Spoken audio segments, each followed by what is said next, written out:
Pemirsa menyebut bulan suci Ramadan 1445 Hijriah, permintaan ikan salai atau ikan asap di kota Lubuk Linggau meningkat hingga 3 kali lipat. Di saat bulan puasa, produksi ikan salai bisa mencapai hingga 300 kg.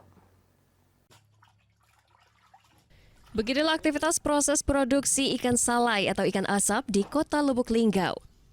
Proses awal dimulai dengan penyiangan ikan terlebih dahulu.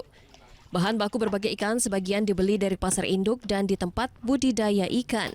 Ikan yang digunakan yakni ikan patin, baung, lele, dan juga ikan lais. Kemudian ikan yang telah dibersihkan dan dibelah disusun rapi di tempat pengasapan yang terbuat dari anyaman bambu, kemudian ikan salai ditutup. Pemilik produksi ikan salai mengatakan menyambut bulan suci Ramadan 1445 Hijriah ini, produksi ikan salai meningkat 2 kali lipat. Masuk puasa Ramadan, permintaan ikan salai meningkat dari hari biasanya. Hari biasa mentahnya 100 kilo. Kalau ini nggak puasa nih Kak? 200 sampai 250 kilo. Ini kita pasang kemana Pak ini Kak? Ke Lejang Lebong, Pasar Linggau, dan ke Empat Lawa. Usaha milik keluarga ini sudah puluhan tahun digelutinya, sudah dijalankan secara turun-temurun. Biasanya ikan salai saat di bulan Ramadan dimasak untuk menu berbuka puasa dan di saat sahur.